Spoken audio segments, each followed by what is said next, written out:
right, let's get started. Well, hi, everybody. It's good to see you. I'm laughing a little bit because one of the things I wanted to say is for those of you who joined me in my office when I was Speaker of the House, I like having conversations on a somewhat regular basis, and we haven't been doing that. So trying to get back to that. Bigger table, more mics with cameras than we used to have. So I'm laughing. Well, I was going to start off with some remarks and then leave time for particular questions. So just want to address a few things that might be coming up in this conversation. So I was over at the Capitol just this afternoon testifying on House Bill 3644. That is the bill that I worked on with Representative Pam Marsh in our Sustainable Shelter Work Group over the last 6 months. It's a bill that says of the work we've been doing on the emergency response on serving folks who are experiencing homelessness, that we need to systematize that and sustain that going forward in the next biennium. So that bill basically puts a structure into a program that up until now has been particular investments, particular work done under my emergency order. This bill will say going forward for the next biennium that this is what a shelter program will look like. These are the requirements. There will be regional coordination. So it's trying to put into place what has been working well on the ground across the state. And in the bill, you also see an amount asked of the legislature of $218 million. That is the portion of my ask in my recommended budget that deals specifically with supporting shelter beds across the state. You'll remember that my ask on continuing to work on addressing homelessness in the state is actually $700 million, which is both prevention and rehousing. But the portion of shelter work in that bill is $218 million.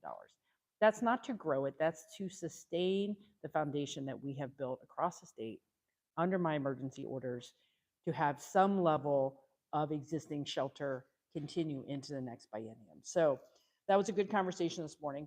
I know there's been a lot of interest in the last few days about the letter from Multnomah County about the state of their budget deficits at the county and what that could mean for serving the needs of folks in Portland and throughout Multnomah County who are experiencing homelessness.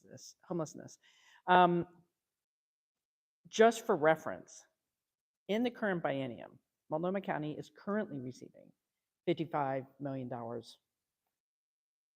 to serve folks who are experiencing homelessness. And that's a variety of things. That's not just shelter.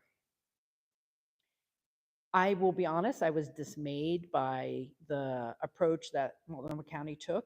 I know there's a budget deficit. I don't think it's appropriate to come out of the gate and ask for an amount of money, not only from the state, but from Metro without previous conversations. What I'm going to want to see from the county is very specific indications about what they are doing throughout their budget to prioritize homeless services in the county. They're going to have to make some hard decisions. It should not be incumbent upon the state to fill in all the gaps. So we have a lot of conversations to have there. Clearly, I understand how important it is for Multnomah County to have the resources to serve the folks who are on the streets right now. We just need to have better, more specific conversations about what their budget situation is and what role the state should play, and Metro and the city. So we'll be working on that in the coming week to talk with them about that. We need to figure it out.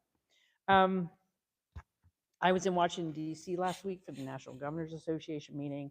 I was in the room for the business meeting at the White House that has gained some national notoriety.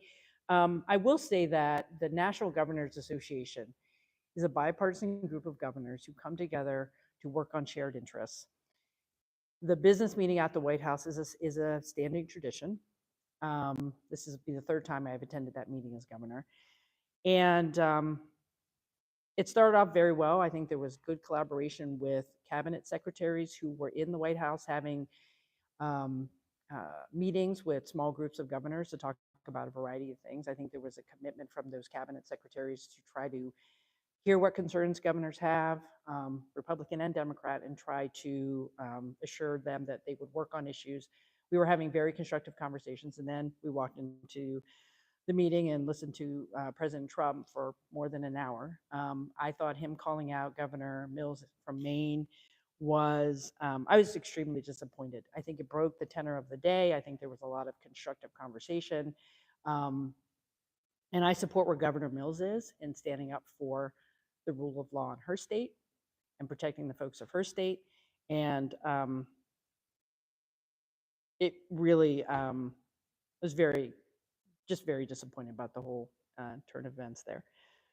One of the things I did bring up in my meetings with federal officials was the need for stability and clarity of the things that the federal administration is doing, whether it's funding streams or federal workforce, what's happening for folks in their jobs.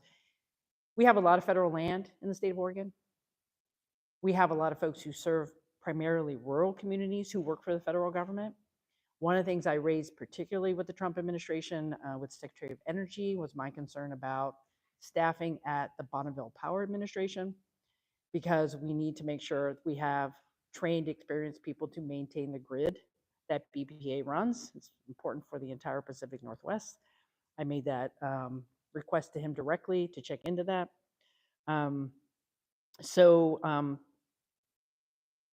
Constructive conversations last week, or at least an opportunity to express from Oregon what we need to see from the Trump administration: more stability, more clarity, and addressing some issues that I think will have very real impacts to Oregonians, particularly rural parts of our state.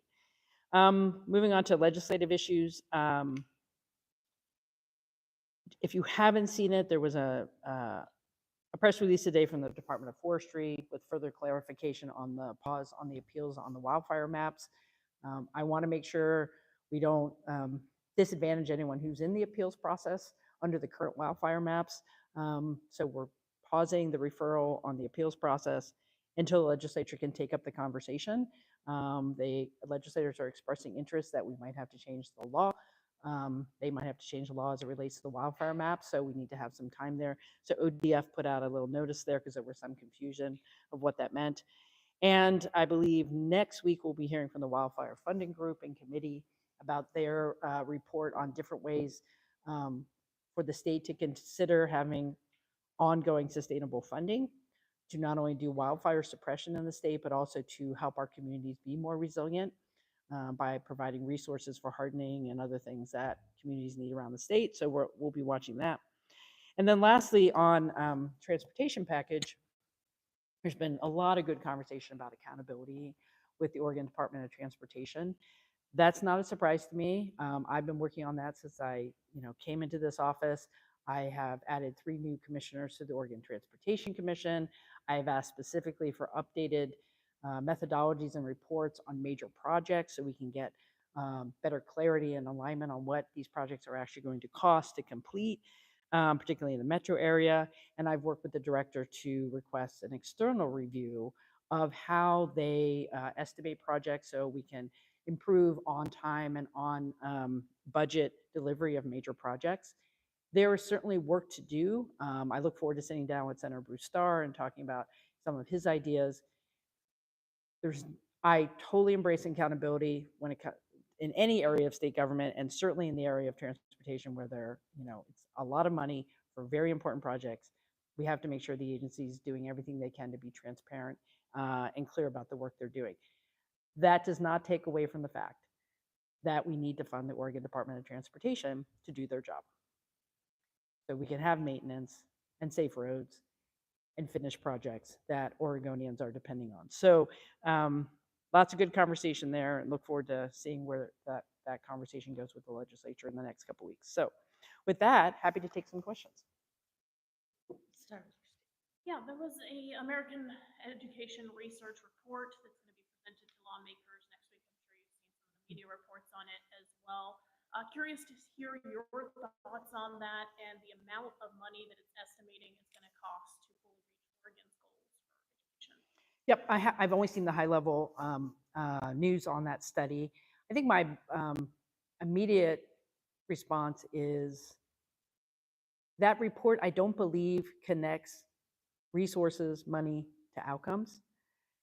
I think we, as a state, are about middle of the pack in terms of our per pupil funding, but we are at the bottom of the pack in terms of our outcomes. So what I'm focusing on is the budget that I put forward in my recommended budget for our schools, and making sure we have increased accountability to make sure the dollars are actually, providing the outcomes we want for our students. So there'll be a bill coming out in a couple weeks on that regard.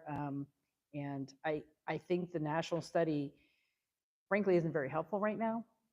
What's helpful is getting a good state school fund budget passed and putting new accountability measures connected to it. The study was commissioned by your own lawmakers in the state, and it also looks at the funding streams and how they're divvied up through the districts, looking at specifically Oregon's cap on students with a disability. Their funding, it shows that 70% of students with a disability are getting funded at the same level as all other students in Oregon.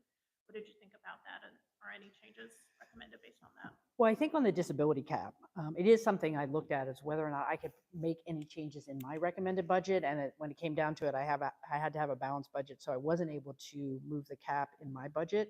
I understand the need for that. So I know a lot of education stakeholders are talking with the legislature right now about that. That still does not replace the idea that of the resources that are going into our districts, not only the state school fund, but Student Success Act dollars need to produce better outcomes. And that's what the conversation will be with our school districts. I mean, the report's showing. I don't think it's just about the money. Money is not the answer. We need to have adequate resources, but we have to have resources because we have districts in the state with resources comparatively to other districts are doing a much better job. Happy to follow up after. Sorry. Sure, thank you. It's okay. Thank you. Last week, Pam Bondi sued New York over its immigration laws. Bondi said the following: "If you are a state not complying with federal law, you're next. Get ready." How is Oregon preparing for a potential lawsuit from the federal government over the sanctuary laws? I'm not familiar with the case in New York, so I don't know if there are specifics to the suit that they filed there. Here in Oregon, we have had clear delineation of the role of local law enforcement and federal immigration enforcement under our sanctuary laws in the state of Oregon. We've had them since the 80s.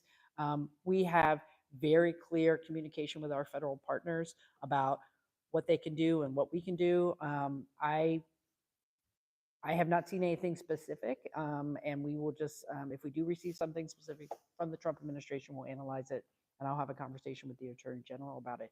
Right now, we're following our law, and federal immigration officials are doing whatever they need to do. Go ahead, Julie. So with the next economic forecast coming out next week, continued uncertainty over federal funding and economic government impacts. Anything changing with your recommended budget, or you're looking to pull back from what you want? Right now, I'm cautioning our budget writers and our legislative leaders to not overreact. We certainly have needs in our state. We should focus on our own budget process. I think it's going to be quite a while before we understand the full impact of any potential restrictions on federal funding. Right now, we are just analyzing what we're seeing from the Trump administration, but I can't say today what we think is going to happen. So right now, we need to focus on passing a budget that meets the state's needs. I don't think we need to put any additional money in reserve, more than we would normally do. But we'll have to watch the situation. I have a question from Holly with Ashland News. Governor Kotek, thank you for taking my question. How are you and your administration working with local superintendents and school boards on a statewide response to President Trump's executive order for the AI program? How has the approach changed since the U.S. District Judge in Baltimore blocked the executive order? Well, again, right now, we've been providing guidance to school districts under current practice. We believe that activities in our school districts follow non-discrimination law. We don't believe we're breaking any federal laws with the work we're doing. And again, until we have specific requests from the federal government on specific funding streams, we are just following business as usual at this point. Governor, I was going to ask another follow-up question about Multnomah County in regards to the homeless services budget shortfall. You know, they are forecasting up to $100 million in reductions between the current fiscal year and the next fiscal year, 2026. You know, I know that some of this was surprising to you, this ask, but the state is promising resources, in the legislature. But what does this say about how the county is continuing to handle the homeless crisis? I know you said you want to work with them, you want to have conversations, but it seems like this conversation is had a lot with county leaders. Are you confident that they can manage this moving forward? I think I would differentiate between their budget challenge and the way they rolled out the budget challenge. I think you have to sit down with folks before you put out a press statement that you have a massive budget hole and we're asking other people to help us fill it. I did have a conversation with the chair about them having a budget deficit. Not surprising, there are a lot of factors that are leading to that. What the county needs to do, as someone who's been through very difficult budget discussions in the past when there have been budget down, revenue downfalls or downturns, is assessing everything across the county of what they do right now and prioritizing every dollar they can to serve the most vulnerable, which are folks who are experiencing homelessness and folks who need behavioral health, mental health, and addiction services. I want to know from the chair that that's what they're doing before they come to us asking for additional dollars. So I think we need more transparency from Multnomah County about what budget assumptions they're making to come up and ask for more money. We got a question from Puppy with the Rogue Valley Times. We are hoping to hear about how the governor is responding to federal funding freezes, and in particular, hear your thoughts on the recent United States Forest Service and Parks cuts to federal employees' jobs, and how that'll impact the state over the summer and during summer wildfires. Will the state try to allocate funds to restore some of those? Right now, I've been very clear with the federal administration that we need them to restore some of the things that they have paused and to reassess some of their staffing cuts. When I was meeting with the USDA Secretary, Brooke Rollins, at the White House, I did specifically bring up grants around wildfire mitigation. We have some folks who are already ready to and hired up to do fuel removal on the landscape to prepare for the fire season. Those grants need to go forward. I got assurance that they are reviewing those. We talked about, and not only me, but other Western governors who all have wildfire issues and their seasons have started technically. And so they want to make sure that the hiring actually does happen. That was expressed directly to the secretaries in charge. I think it was heard. I hope they're going to reassess that. It will be very difficult for us to be ready for the fire season without full partnership from the federal government.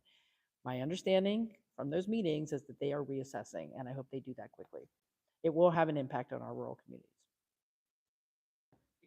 There was a report last week that suggested the Trump administration potentially detaining immigrants in military outposts around the country. Oregon was mentioned as someplace that's on their agenda. I called your office. They said they didn't know. I could ask the military department. Have you talked to the military department about what this could mean, what facilities are in play? Like, any clue what this is? That is, to be honest, that's the first I'm hearing of it. I have not had any conversations with anybody, and not with the general at the military department. So. You ask him, and you can let us know. I think what's interesting about that is Oregon, unlike other states, we have a relatively low presence of Department of Defense facilities. So I think it's unlikely that they'd be looking at us, but we can certainly check into it. Any virtual on that, Diane? Yeah, I just wanted to follow up. You mentioned the wildfire maps and your action clarity around it, and as lawmakers, figure it out on their own. At least some Republicans have suggested wanting that appeal deadline also pushed to June. Is that something you're considering, or can we anticipate anything further on your end? Not at the moment. I believe the pause that I asked the agency to follow was what I am allowed to do under the law. It will be up to the legislature to change what was Senate Bill 762 from the 2021 session, which established the maps and the process. So it really is on their plate to figure out where we go next. I just wanted to make sure we could provide a little bit of time so no one was getting into an appeals process that could change. So that's what we are able to do at the moment. No, we got a virtual. I have a question from Claire Rush at the Associated Press.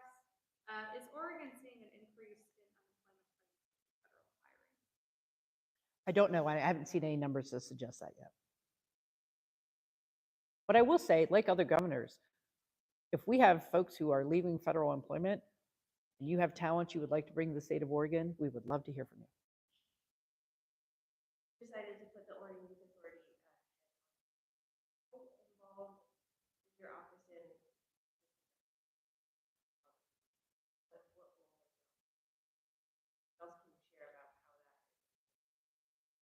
We have been briefed. There's an ongoing investigation. We're not actively involved in that. The investigation of the officer that handles complaints. It's an open investigation, so I'll just leave it at that. Like you and your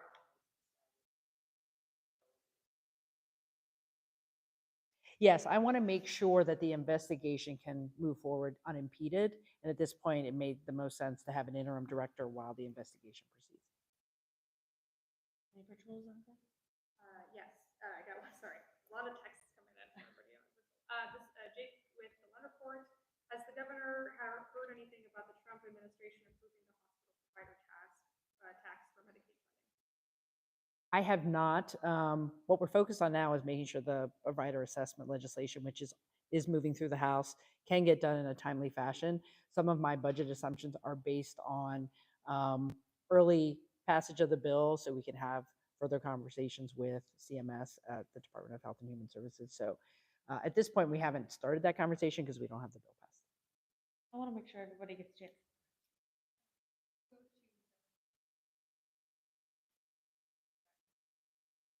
The First Lady and I actually did not go to Saturday night's dinner, primarily because we were hoping to be home by Sunday, and the flight away is once a day and it's at night, so we came home early. So. Yeah.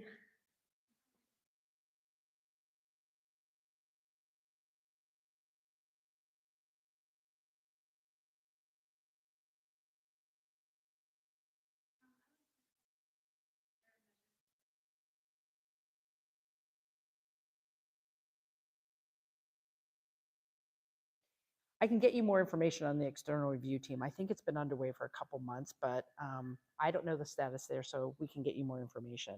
But it did become clear in conversations with the director that often it is helpful to have an outside party come in and look at how you're doing business to see if there are any ways to improve. So it's definitely an important thing to do. I think we have had a history of not accurately projecting the cost of major projects, and we have to do a better job there. What was the first part of your question? I'm sorry.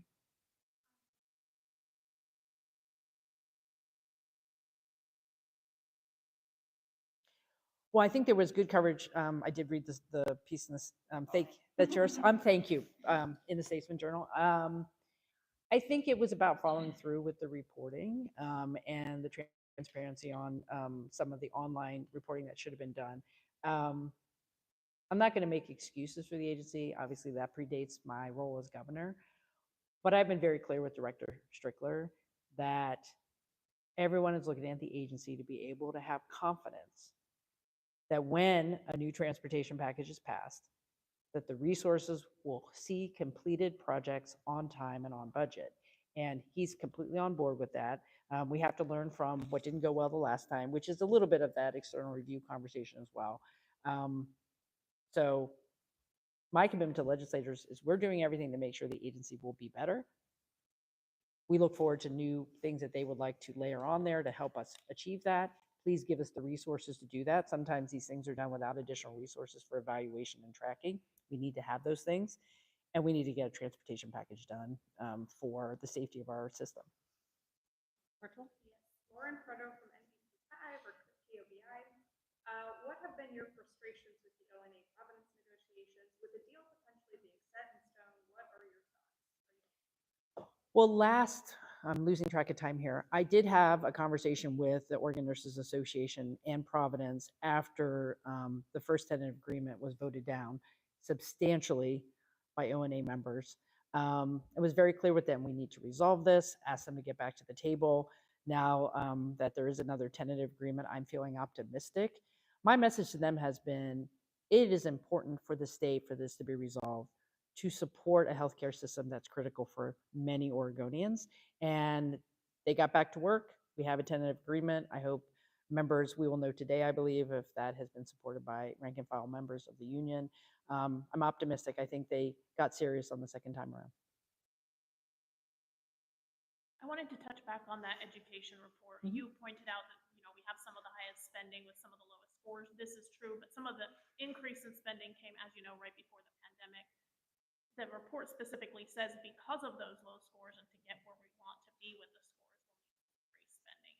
It does say that. It also notes that in comparison to other states, Oregon has higher percentages of students with disability and students living in poverty. When you have 17% of students with disability not getting funded or getting funded at the same rate as other students, it might explain some of that discrepancy, but you're saying we're not going to look at that?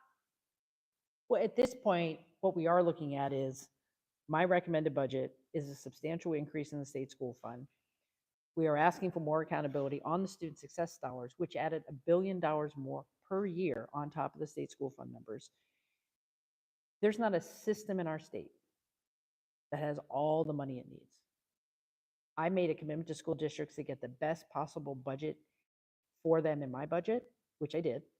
And now the conversation is, with those dollars, we must better guarantee that there will be increased student outcomes for reading, for math, for attendance. These are very important indicators of success for our students. I think we can, with the resources we have, do a better job, and that's where I'm focusing. Are you revisiting the formula to distribute that money amongst districts if it's missing, you're missing students with disability? Currently, I know people are calling for that. That is not on my docket for the session. I'm focused on accountability with the existing funding formulas and resources that we have. There's one more virtual here. Another question from the PCS Northwest. Ever since President Trump took office, some minority businesses, but they're seeing less foot traffic over fears that patrons can get arrested by immigration authorities. We know Oregon is a sanctuary state, but it seems like the message is not reaching the local population. What is your office doing to appease the fear? There is a lot of fear. The federal administration has been very clear about their goals around deporting undocumented residents. What my office has been trying to do is to be very clear with folks who provide public services what their role is as it relates to our sanctuary laws. Community partners have been working very diligently to help educate communities about what their rights are under the law. At the end of the day, the fear is real. People are staying away from businesses because they do feel immigration enforcement. What I can say to Oregonians is we will uphold our law and do the best we can under the situation that is coming out of the federal government. But I understand the fear, and that is being stoked by the president and his allies. All right, we're at 3:30. Do you have any final thoughts? No, thank you. We'll see you in a couple weeks. Appreciate the time. And of course, if you need anything in between, let us know. So, thanks. Thank you.